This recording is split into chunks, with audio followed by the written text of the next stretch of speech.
So I just wanted to come on here and be transparent with y'all and pretty much just share with y'all what God just revealed to me literally like 20 minutes ago. I was having a conversation with my sister. Shout out to her. She is such a gift. I love her to life. And I had mentioned how I was tired of doing things to survive. Not that I'm out here doing anything crazy, but just having to accept deals, that require much more work and labor than what they're paying me, and like overworking myself, overextending myself, and just kind of like tired of being in that season and eager to get to a place where yes, I still work, yes, I work hard, but I'm not stretching myself thin in order to make ends meet. She was, just like encouraging me and stuff like that. And I was explaining to her how like I honestly am not where I want us to be right now. And it's becoming very frustrating and very hard. My son is about to be 1, and I just saw our lives looking completely different, and it's just not what I thought it would be. And she was just, saying how like I can't keep living in the past. Like I have to release myself from my past mistakes and decisions.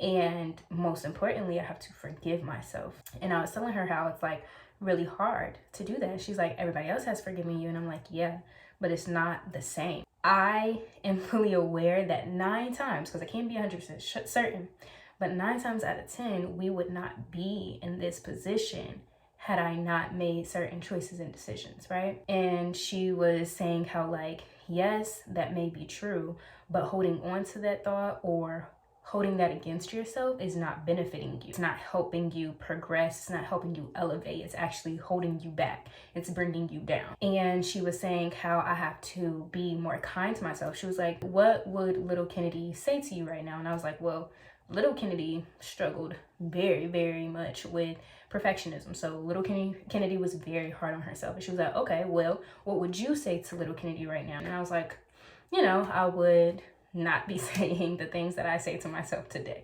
And she was like, exactly. So stop doing that. And she was just telling me to be kind to myself. And, I was explaining to her how like the way that I speak to myself today is the way that I was spoken to growing up. So it's like in my subconscious, and it's like I don't even realize that I'm doing it. Like until she pointed it out and said that, I didn't even realize that I was hurting myself, that I was speaking negatively to myself, and being very hard on myself. Because it's one thing to be hard on yourself so that you stay disciplined and you push yourself, and you challenge yourself. It's another thing to be hard on yourself in a condemning type of way. And that's what I was doing, because that is what was modeled to me. It just kind of put into perspective how much our childhood influences our adult life, and how like a lot of things that we do is embedded in our subconscious, and it is not always healthy, and it is not always, the best route to take. And as the generation that is breaking cycles, we have to pay attention to these things. I was telling her like I should have done X, Y, and Z. I shouldn't have done X, Y, and Z. And she's like, the shoulda, coulda, woulda's gotta stop, because it happened. There's no going back. So now we have to move forward, and we have to, focus on what we are doing. She was like, you are putting in so much work. Like, you know what I'm saying? Like, you take your business very seriously. You put a lot of time into it. Ryan puts a lot of time into his work. He gets up, he goes to work religiously, even though he may not be getting paid what he should be getting paid. Like, y'all both put so much into building a better lifestyle for not only yourselves, but your children. And she's like, you have to focus on that. The fact that you are doing something. You may not have done right in the past, but you're doing good now. Like you're doing, what you need to be doing now. And although you're not in a position or an environment or whatever, like you're not where you want to be, you're still doing what you need to do to get out of your current situation. And she was like, would you say to Josiah, you shouldn't have done that, and you're going through this now because you did that, and like, would you talk to him like that? And I was like, no, absolutely not. Absolutely not. She was like, exactly. So why are you talking to yourself like that? And I was like, you got a point there. God essentially through her revealed to me that I am not kind to myself. I'm not kind to myself. And while I encourage other people, I encourage my children, and all of the things, I don't encourage me. I don't tell myself that I'm proud of me. I don't. Let me get emotional. Camera cut me off, but that gave me time to gather myself because I was about to have a breakdown. Anyways, I do not say that I'm proud of myself. I haven't told myself that in a long time. I don't applaud myself. I do acknowledge my wins, small or big, but I don't make a big deal about them. I don't, celebrate them. I struggle to essentially reparent myself in this area, mainly because I didn't even know that it was an issue until just now. It's so funny how God will use people to reveal things to you, and I just love that about him. And my sister helped me out a lot, just with encouraging me and giving me like different things that I could do in order to give little Ken what she needs and what adult Ken essentially needs too. And so I am now moving forward in the process of loving myself and encouraging myself and applauding myself and telling myself that it's okay. It's okay, because you're not perfect. You're not going to get it right every time, and that's okay. You don't have to be perfect. You just need to lean on the one that is, and that's Jesus. And celebrating the wins that I have, whether that's, I don't know, just sitting there and telling myself, I'm so proud of you, or whether it's getting myself a cake and celebrating that way. Like, I don't know. I just wanted to share that with y'all for anybody else who may be going through something similar, or maybe you didn't even realize that you were being hard on yourself and unkind to yourself, and you need to change that. And so, I just want y'all to know that I get it, and this is currently like what the Lord is showing me. And I think it's so important. I think it's so important because, like I said, we're the generation that is really being intentional about breaking cycles and things like that. But sometimes we can miss things, right? Because we focus on the big things, the things that induced big trauma, right? Those are in the forefront of our mind, and we're like, okay, we ain't letting that happen again, right? But then there's little things like the way people spoke to you that you now are repeating and speaking to yourself, or even maybe your kids or your partner or whoever, right? And you don't really even realize it. It's kind of like, since it's in your subconscious, it's like autopilot. It's a habit. Like, that's just what it's always been. So to you, you don't even recognize that it's actually not normal. So I just wanted to share that with y'all. And I don't have a whole lot of advice in this area at the moment, because like I said, it just got brought to the forefront of my mind. But I do know that it's important for me to be more intentional in this area so that I can begin to, or me and God, partnering with God to heal the wound of the way that I see myself and view myself. You know what I mean?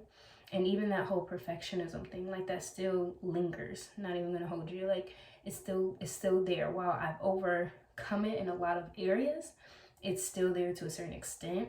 And I'm still trying to be perfect and low-key please certain people in my life and get validation from them.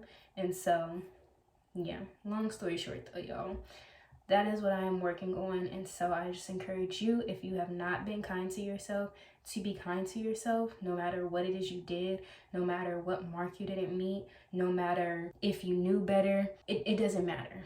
Be kind to yourself, forgive yourself, and continue to put the effort in to do the right thing and get it right. But don't stay stuck in the past. Don't continue to retrace your footsteps and say, well, I should have done this, and if I would have never done this, then I wouldn't be here today, and it's all my fault, and da-da-da. Like, don't keep doing that, because that's what the enemy wants you to do. He wants you to continue to replay the events over and over and over again in your head, and he wants you to continue to feel those emotions that are attached to said events so that you don't progress, so that you don't move forward, And that's not what God wants for you. The Bible says, actually, in the book of First Corinthians 13, love keeps no record of wrongdoing. So when you came to the Lord and you repented, he forgave you. And there's no record of it. It's covered in the blood. So if it's covered in the blood, why are you still bringing it up to yourself? Why are you still hanging it over your own head? Why are you still beating yourself up about it? Why haven't you forgiven yourself? I feel like, we learn how to receive God's forgiveness, and, when other people forgive us for our wrongdoings, we receive that, but you got to also learn to forgive yourself. That's important too, because a lot of times, we can repent And we know that God has forgiven us, and we're thankful and we're grateful, and we let him know that we're grateful and thankful. But the whole time, we didn't forgive our own self. So it's like, if God can forgive you, why can't you forgive you? But that's one of the tactics of the enemy. And so my goal, like I said, is to start speaking kindly to myself. And, you know, if I have a bad day, to encourage myself and see myself the way that God sees me. I feel like I have a distorted view of myself. And while it's not as distorted as it used to be, it is still distorted. I still don't view myself as worthy enough. I still don't view myself as good enough. I still don't view myself as deserving. And while honestly, none of us are deserving, like, you know what I'm saying? When we really think about it in that aspect, none of us are deserving of what God has done for us. But like, yeah, y'all know what I'm getting at. And so that is what I'm going to be working on. And so yeah, I just encourage you to do the same. If you can relate to any of that in any way, I encourage you to do the same, because it's so important. Like, everything starts with you. It starts in here. It starts with you. And so as we're breaking these cycles, as we're raising our babies in the way of the Lord, as we are, you know, just doing things differently than how they were done with us, it starts with us. You know, it starts with us. And so yeah, I think that's all, guys. I hope that blessed whoever needed that, and I love y'all, and I'll see you in the next video.